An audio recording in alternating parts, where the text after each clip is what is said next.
Thank you all for coming out today, despite the weather here at the last minute. It got pretty hairy out there, but I appreciate you all coming here today.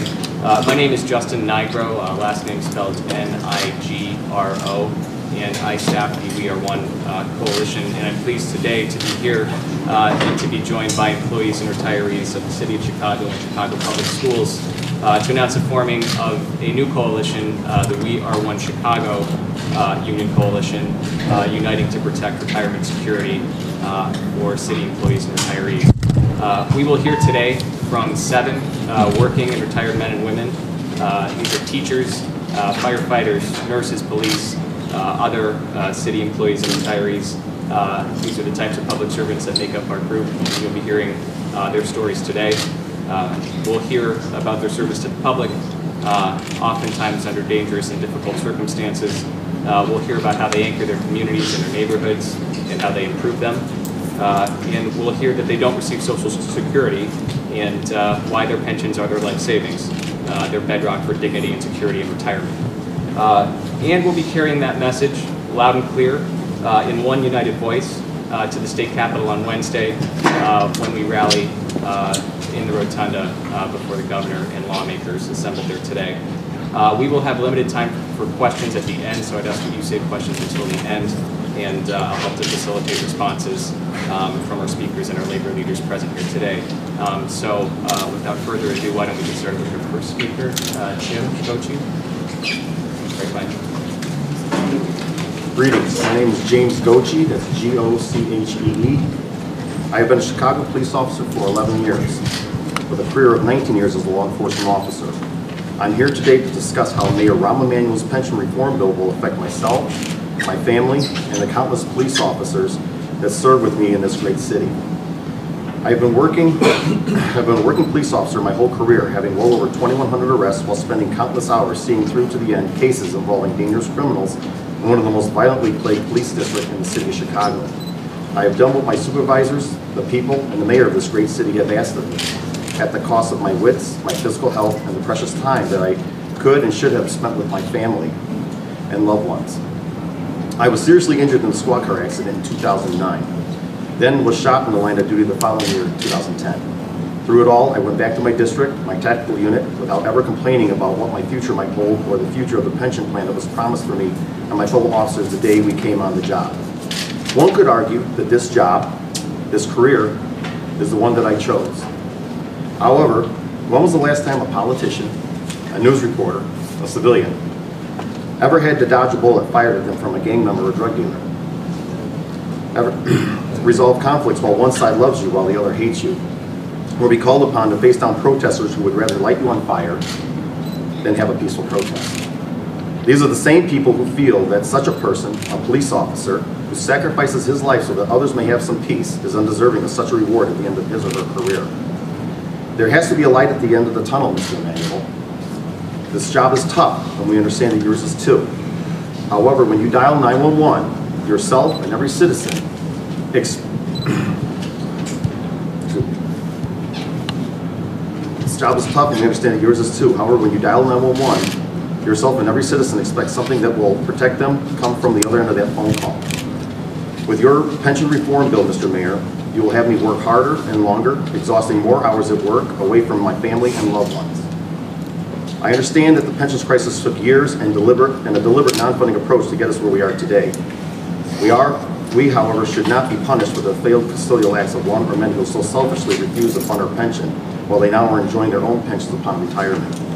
We know that it will not be easy, Mr. Mayor, but first and foremost, as the police of the city, we have put the people, the politicians, the safety of every building and infrastructure paramount in our lives. We now ask that you be responsible where so many have failed and meet the city's obligation and fund our pension.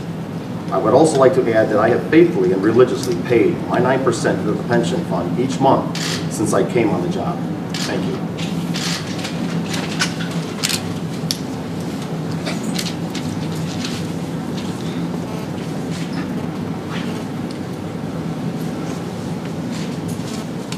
Good morning.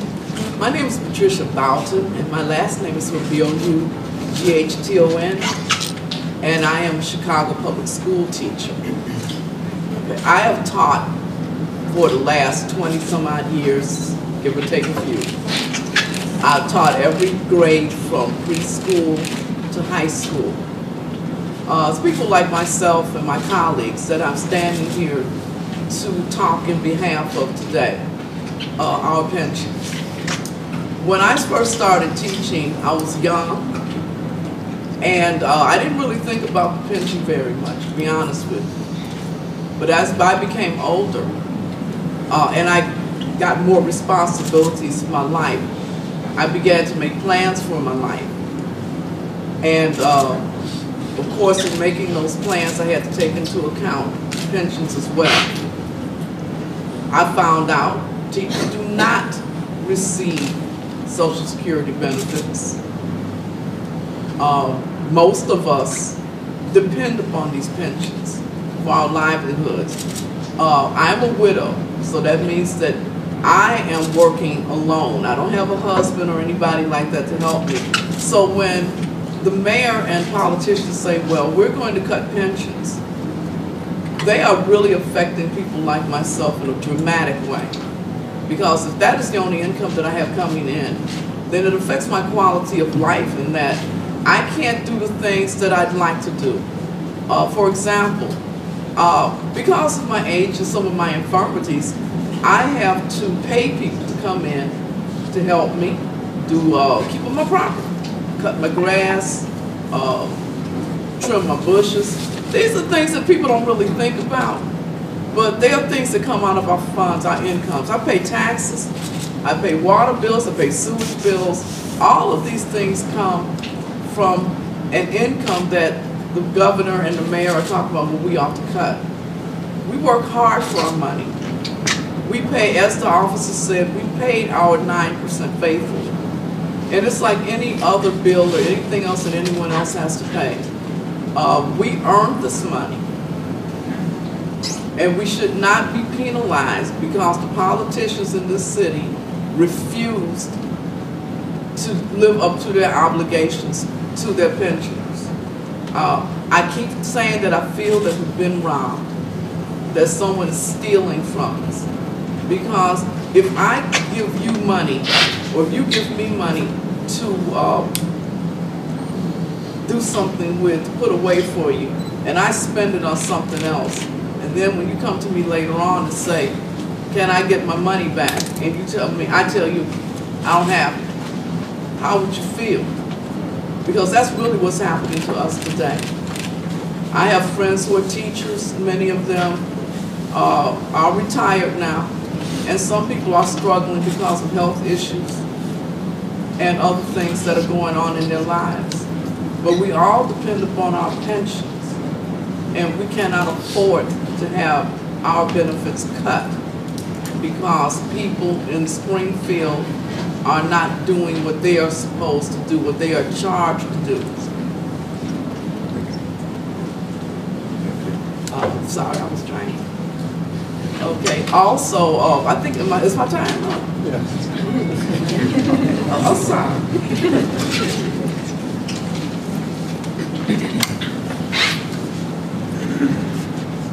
Hi, my name's Tom Ruane, R-U-A-N-E. I'm a fireman in Chicago, obviously, South Side.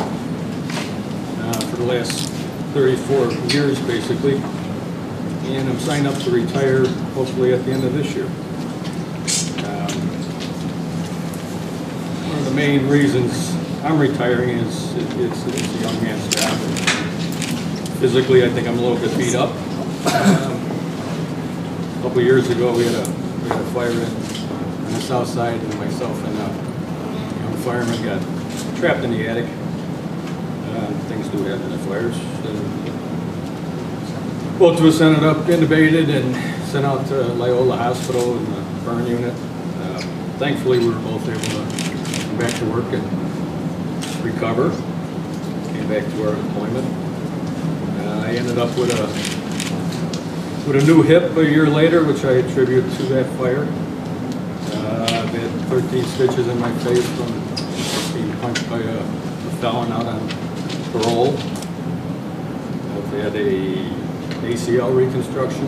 And the bottom line is I think it's time. It's time to go and get younger people in there in that job.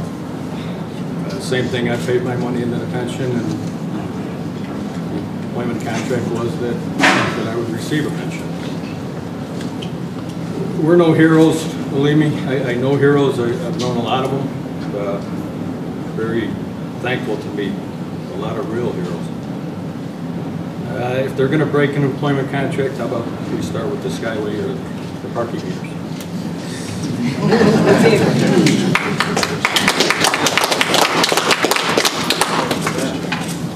Good morning. My name is Louise Bates Spencer.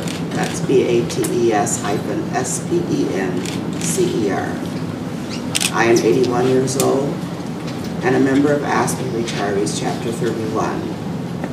I worked for the City of Chicago Department of Health for 16 years and retired in 1998. I was an audio-vision technician for many years in parochial schools, daycare, and nursery schools. I screened children for hearing and vision problems that might affect their learning and require medical attention. Later, I did the same work in the city health clinic known as Westtown. I paid my share into the pension every pay period under the promise that it would be matched and that my pension would be there. To make sure I kept my end of the deal, they took it. They took it. It was deducted from my paycheck before the check came to me. They made sure I paid into the pension. But all the time they took my share, the city didn't pay its share. Now that they have spent my share and their share, they want to blame us, the retirees, instead of putting the blame where it goes and tell the people what they did with our pension dollars. Last year, my pension was less than $18,000. This year, the monthly amount I receive is even less because Mayor Rahm Emanuel raised the amount retirees like me must pay for health insurance coverage. Out of the $18,000, my husband and I must pay our health insurance, prescription drugs, mortgage, property taxes, homeowners insurance, food, utilities, lawn care, and you name it. I am fortunate to have a small Social Security check that I earned before going to the City of Chicago.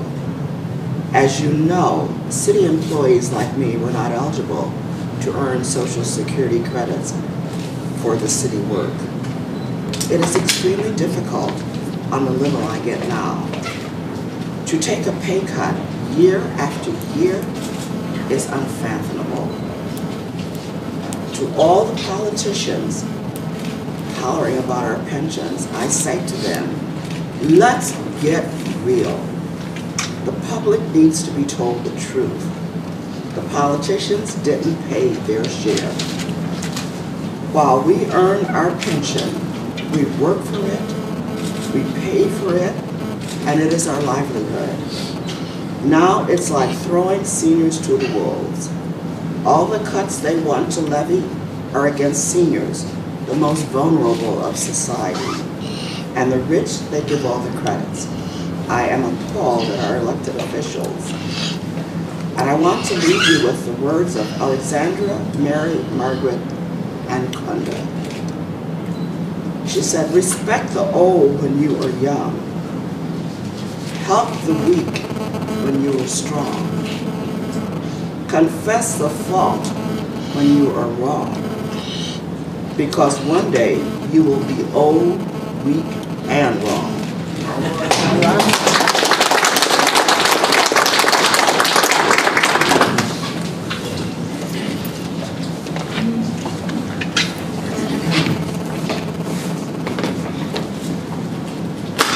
Hello, my name is Guadalupe Alcaver. I'm a registered nurse. What's your last name for us, please? Alcazar. And I'm a public health nurse for the City of Chicago. I conduct assessments on pregnant women and their children up to age 1. I assess their medical status as well as their social status, their social needs, and refer them to necessary services so that they can have the healthiest pregnancy possible and in the end have a healthy infant. My program, the Maternal Child Health Program for the City of Chicago, prevents infant morbidity and mortality. After providing these services to the city, I think that all of us, once we become older, are depending on the city to also take care of us through our pension that we have contributed to from our very first paycheck. Once I retire, I know I am depending on that. And at that time, I will have fairly young children who will also still be depending on this pension. I implore the mayor to listen to what we're saying and take into consideration our needs also. Thank you.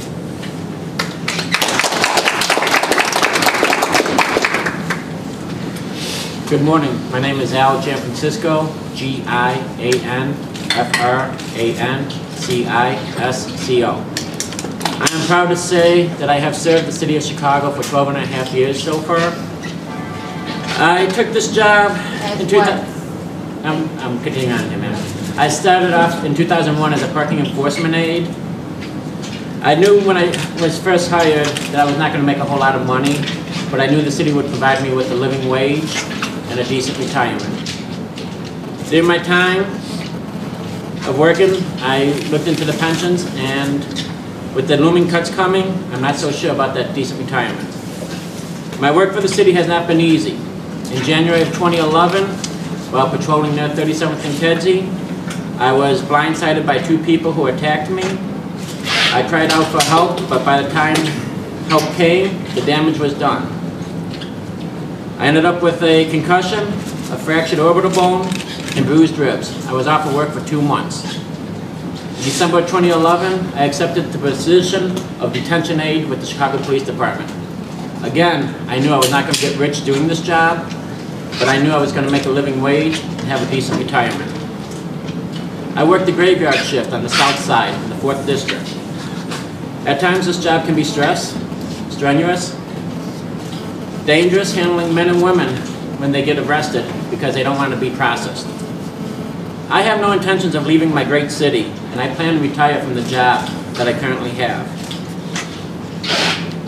My message is simple. Legislatures, please don't blindside me with another attack. My co-workers and I have paid our fair share into the pension system and are willing to work to do more. But we will not, we cannot accept another unfair and unconstitutional pension reform bill that will have seen other pension systems in Illinois. There is a way to achieve fair and constitutional pension reform. Negotiate with my union, SEIU Local 73. Thank you.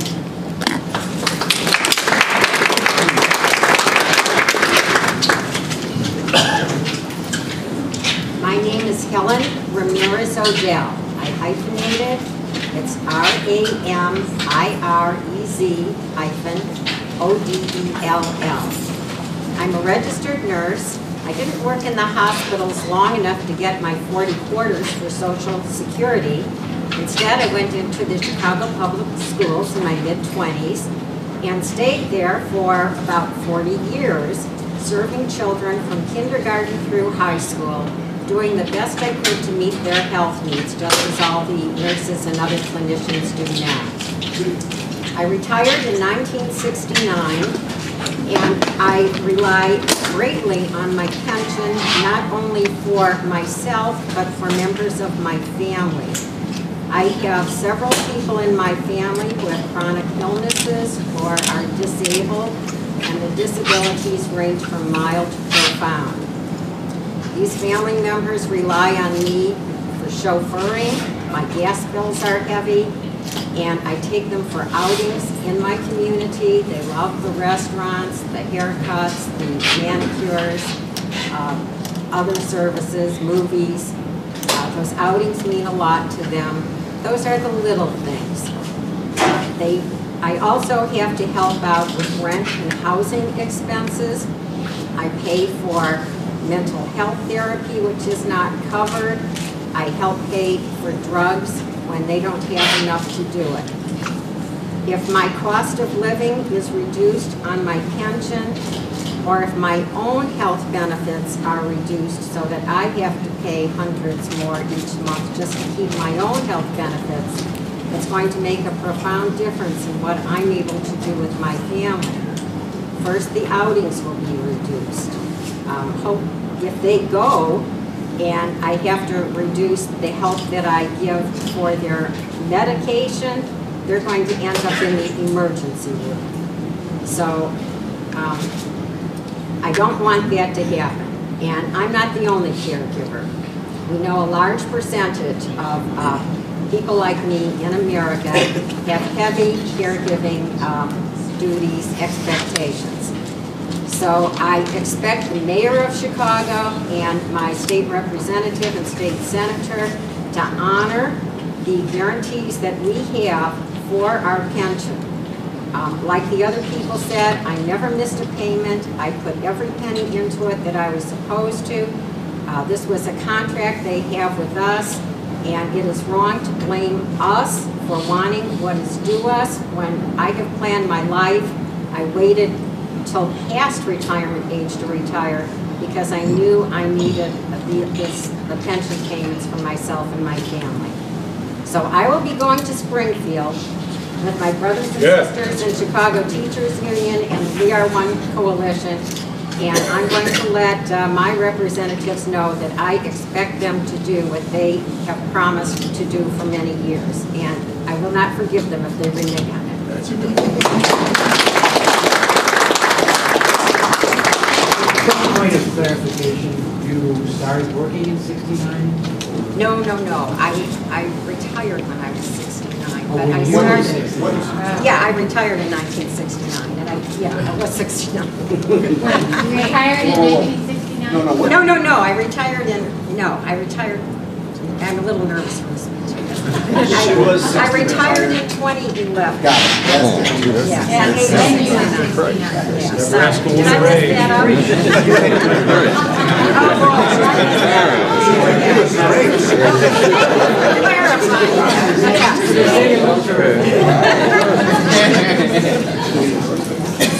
Here we go.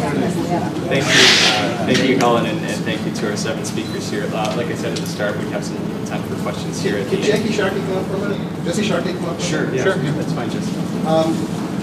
I don't know if you're aware of this, but State Senator Cullerton is holding a news conference this hour to talk about financial legislative priorities for the session, including your issue, which is pensions and the contract. And this is what he says. He says, quote, "I look forward to sitting down with your union, just as he did with statewide teachers, to come up with a pension reform compromise we can all support."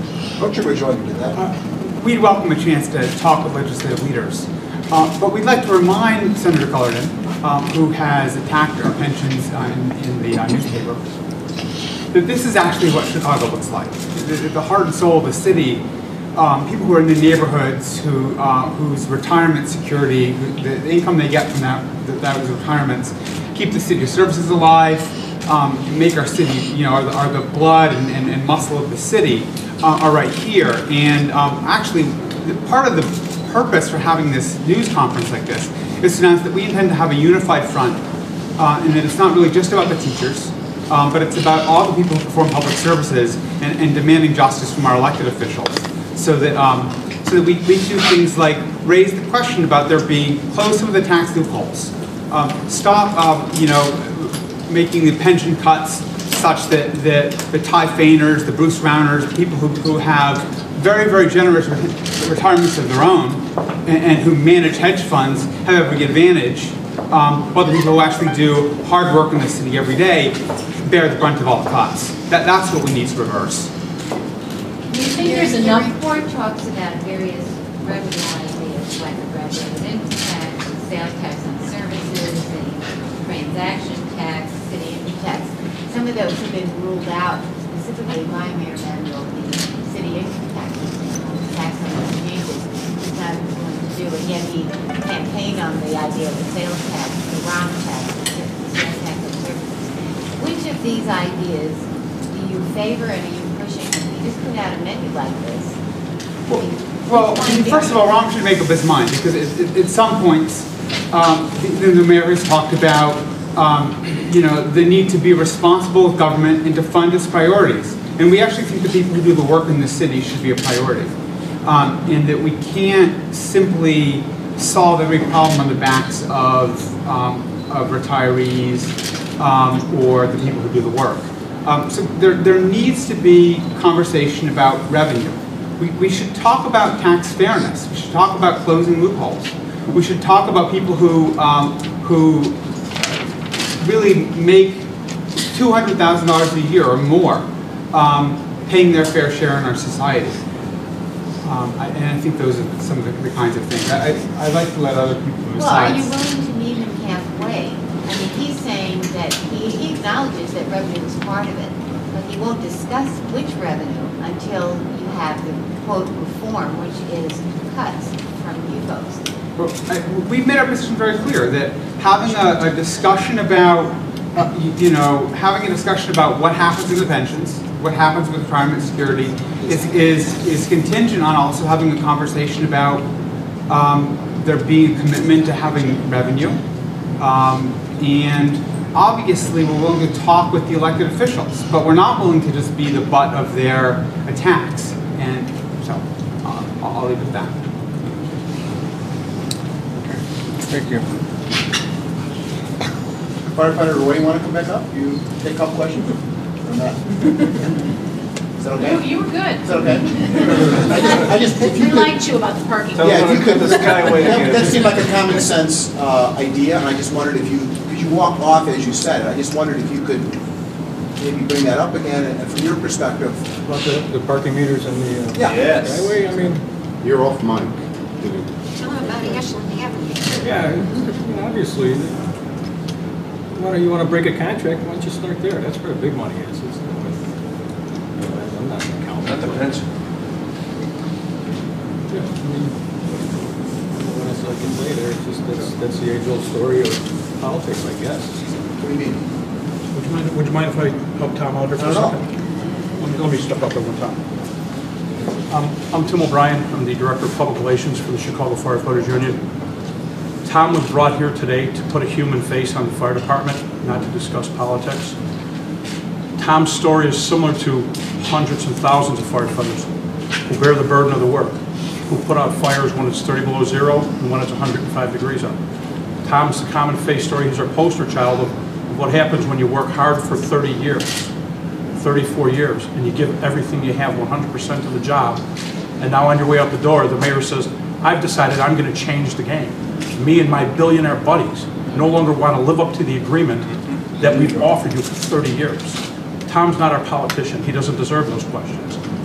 Local 2 deserves those questions. Our legislative Dan Fabrizio will answer those questions. The Associated Firefighters of Illinois will answer those questions. But Tom is our poster child. This man, in my eyes, is a hero. He's done everything he's supposed to do for 34 years. And now he wants to move on with his life while he's busted up with his new hip, being burned. And you're being told, too bad for you. Go to get a job as a Walmart greeter. I don't care about you. Shame on the city. That's right.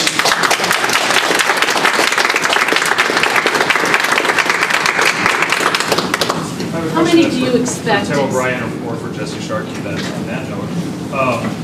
You guys have laid out revenue, at least the Chicago Teachers Union has laid out some different revenue options. You want that to be part of the discussion. At the same time, it's unavoidable that the mayor's office or Cullerton's office is going to bring up cuts and changes to benefits when you come to the table. Is there anything in the neighborhood of cuts or changes that you're going to discuss if you get some revenue? We're going to have to look at what is actually at the table. I mean, one of the things that we've been very clear about is that there were a series of cuts that were made in the downstate pensions, which if they were applied to Chicago, which seems like that's the political mood at this point, would mean about a loss of 1/3 of people's retirement income. 1/3. And that's in the downstate version is attached to no meaningful revenue reforms. And I don't know where Cullerton's coming from. My guess is that since he was involved in that mix, he's looking for something similar. That's not a starting point we're willing to accept. There needs to be some meaningful conversations about revenue. If there is, there's conversations to have, and I'm not going to have a public negotiation with Cullerton in front of the news corps about that. But of course, we actually want to make sure that people's retirements are there and not bankrupted. But I think that people here have been extremely clear that everyone who's up here who has a retirement security account, a retirement contract, has made their payments religiously. They paid between 9 and 10% every 2 weeks when they've gotten a paycheck. The people who have not lived up to their end of that bargain are elected officials who have borrowed against those accounts, who haven't paid into those accounts. And so now we're being asked, do we promise in advance to sort of make cuts if they will finally live up to their part of the bargain?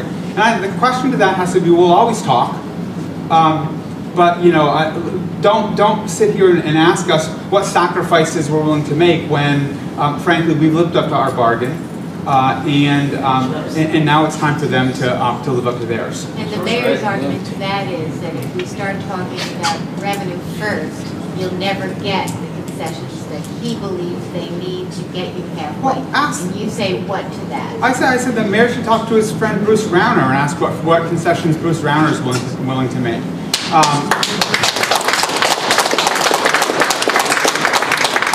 do you mean by that?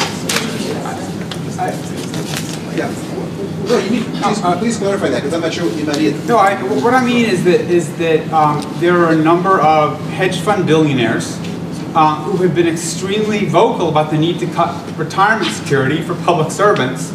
Many of whom, by the way, in their hedge fund life, have made a lot of profits off managing pension funds. Virtually all of whom have very, very generous retirement accounts of their own. I'd happily trade pensions with Bruce Rauner. And yet the mayor seems to have his policy objectives driven by the concerns about what that group wants, not what the heart and soul of Chicago needs.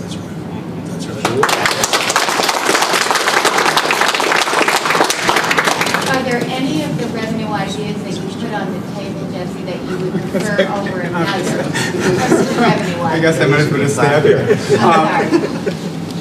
Look, we're going to have some real conversations about revenue ideas. Which of the ones that you threw out there as a salad bar to pick from, which one of those do you favor the most, and do you think is the most lucrative and the most reasonable, politically doable?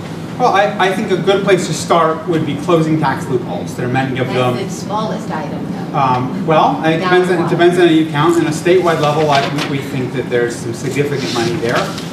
That would be a place to start. We think that there are a number of areas where there's some significant, opportunity. Like, for example, many luxury services in the city aren't taxed at all. I mean, we'd like to see luxury services taxed. We think that's a place that you can start. What's a luxury to you? What's a luxury? People who spend hundreds of thousands of dollars a year on services and have those services done tax-free. But look, I actually don't want to get into this negotiation. I want to. I think I've been clear. I think we've been fairly clear about, that this is a conversation that's going to have to take place in the future in a serious way, and we're willing to have that conversation.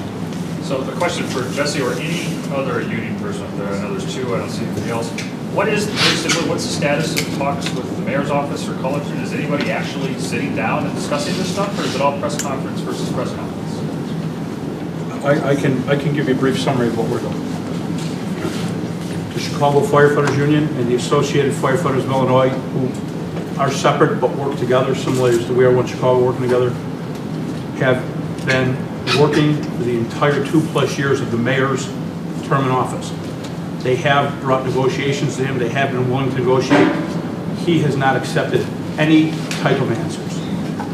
I know our legislative team has worked diligently. Our legislative team has actually somewhat moved into Chicago while they are in session. Or, sorry, they moved into Springfield when they are in session, only to have no answer from the other side.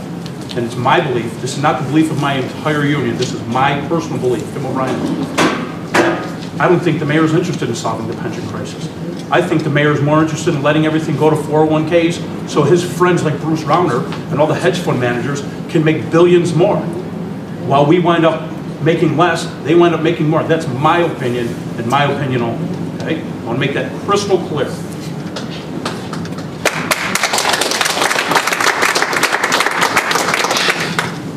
So I think we're running short on time now. Maybe we can take one more. But Just one more.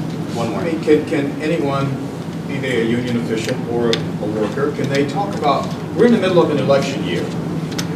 What does this mean for candidates who are running for state legislature, for instance, this year, for re-election or election?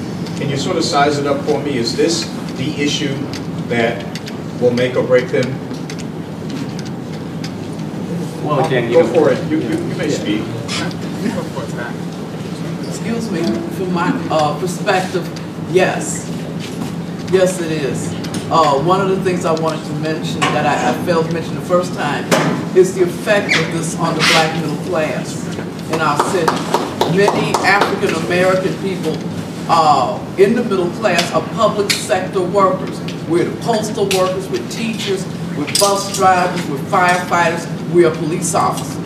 And when you start talking about making cuts, whether it's to our retirees or to our current workers, you're talking about some major economic disadvantages in the African American community in the city. And any legislator, as far as I'm concerned at least, who is in favor of this is not working in the best interest of my community. Now, what about the future of Brown and Manuel? Will you stand for re-election in just over a year? Well, I'm only speaking for myself. I'm not speaking on behalf of the Anyone, CTU. you want to talk about the advisory committee for him? I'm not the legislative leader, and I am not in charge of our legislative committee. We have a legislative leader, and I know he's very willing to talk with the General Assembly and talk with the mayor, and we'll see where that goes. I mean, it's kind of unfair to ask the Public Relations Director what our legislative committee will do while they're not in the room, and it's unfair to ask me to speak for them. Well, I'm just trying to figure out whether you think there'll be a major political backlash around Manuel in the election coming up in the year. I can't answer that. I mean, you know, your guess is as good as mine. Nobody knows what tomorrow holds. I'm going to go on a limb here.